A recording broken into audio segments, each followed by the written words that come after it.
గోచి గోచి గోచి వైసీపీ చిల్లర బ్యాచ్ దెబ్బ దెబ్బ దెబ్బ వీరమల్లు దెబ్బకు జగనన్న అబ్బా star star power star star ఏటైనా పవర్ స్టార్ తో ఎట్టుకుని ఎన్నిసార్లు మంచు కురిసిపోయినా సరే వైసీపీ వాళ్ళకి బుద్ధి రావటం లేదు. రాదు 5 ఏళ్ళు ఇరవై గారు అప్పుడే చెప్పాడు అదప్పాదాలానికి తొక్కేస్తానని. కొడితే 151 సీట్ల నుంచి 11 సీట్లకు వచ్చి పడ్డారు. ఢిల్లీ నుంచి ఢిల్లీ దాకా వైసీపీ పరువు బజాట్లో ఎట్టాడు. చంద్రబాబు గారిని అక్రమంగా అరెస్ట్ చేసి జైల్లో ఎడితే తానొక్కడు వెళ్ళి నిలబడ్డాడు. పొత్తెట్టుకున్నాడు. బీజేపీని కూడా పొత్తులోకి తీసుకొస్తానన్నాడు. చివరికి తీసుకొచ్చాడు. ఎన్నికల్లో 100% స్ట్రైక్ రేటుతో గెలిచి చూపించాడు. ఇక ఇప్పుడు హరిహర వీరమల్లు సినిమా ఈశానికి వస్తే నెగిటివ్ ప్రచారం చేసేందుకు 15 రోజుల ముందు నుంచి వెబ్సైట్లు కొనేశారు. యూట్యూబ్ ఛానల్స్ ని కొనేశారు. ట్విట్టర్, ఇన్స్టాగ్రామ్ లో ఐపాక్ చిల్లరగాలతో పోస్టింగ్లు ఎట్టించారు. పవన్ కళ్యాణ్ సినిమా మీద నెగిటివ్ ప్రచారం చేయడానికి జగనన్న కోట్లు ఖర్చెట్టాడు. పవన్ కళ్యాణ్ అంటే అంత భయం, అంత కసి వైసీపీ వాళ్లకు.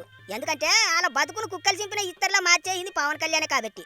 చివరికి పోయిన 5 ఏళ్లు మంత్రి పదవులు అనుభవించిన వైసీపీ లీడర్లు ఇప్పుడు వీరమల్లి సినిమాకి రివ్యూలు చెబుతున్నారు. సిగ్గుజరం లేకుండా సినిమా రివ్యూలు చెప్పుకుంటున్నారంటే వాళ్ళు ఎంతకు దిగజారిపోయారో చూడండి. వైసీపీ లీడర్లు ఇంతకన్నా దిగజారిపోరు అనుకున్న ప్రతిసారి వాళ్ళను పవన్ కళ్యాణ్ ఇంకా పాతాళానికి తొక్కేస్తున్నాడు. పవన్ కళ్యాణ్ మీద వాళ్ళకున్న భయం చూస్తుంటే రేపు పవన్ కళ్యాణ్ సినిమా విడుదలైతే ముసుగులేసుకొచ్చి థియేటర్ల దగ్గర ఫ్లెక్సీలు, బ్యానర్లు చింపేట్టే ఉన్నారు.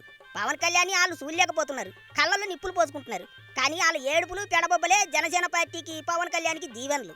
హరిహర వీరమల్లు సినిమా మీద ఎంత నెగిటివ్ ప్రచారం చేసినా సరే పవన్కి పోయింది ఏం లేదు. ఎక్కడో అట్టడుగున పడిన సినిమాని 70 కోట్ల ఓపెనింగ్స్ వచ్చే స్థాయికి తీసుకెళ్లాడు. ప్రీమియర్స్ తోనే రికార్డులు బద్దలు కొట్టాడు. పవర్ స్టార్ రేంజ్ ఏటో సీలరగాళ్ళకు తెలిసేట్టు చేశాడు.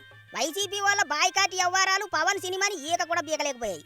పెద్ద విషయం ఏంటంటే హరిహర వీరమల్లు సినిమా మీద నెగిటివ్ ప్రచారం కోసం వైసీపీ వాళ్ళు కోట్లు ఖర్చు చేశారు. ఓ రకంగా వాళ్ళు నట్టపోయారు. రాజకీయంగా ఓడిపోయారు. మడుసులుగా ఓడిపోయారు. లీడర్లుగా ఓడిపోయారు. చివరికి సినిమా రివ్యూలు చెప్పుకునే స్థాయికి దిగజారిపోయారు. పవన్ కళ్యాణ్తో ఎట్టుకుని శాంతం నాగిపోయిన వాళ్ళు ఎవరయ్యా అని అడిగితే వైసీపీ వాళ్ళని చూపిస్తే సరిపోతుంది. ఒకడు వచ్చాడు, ఆడు మొత్తం మార్చేయాడు అని సినిమాల్లో ఎలివేషన్స్ ఇస్తుంటారుగా హీరోల గురించి.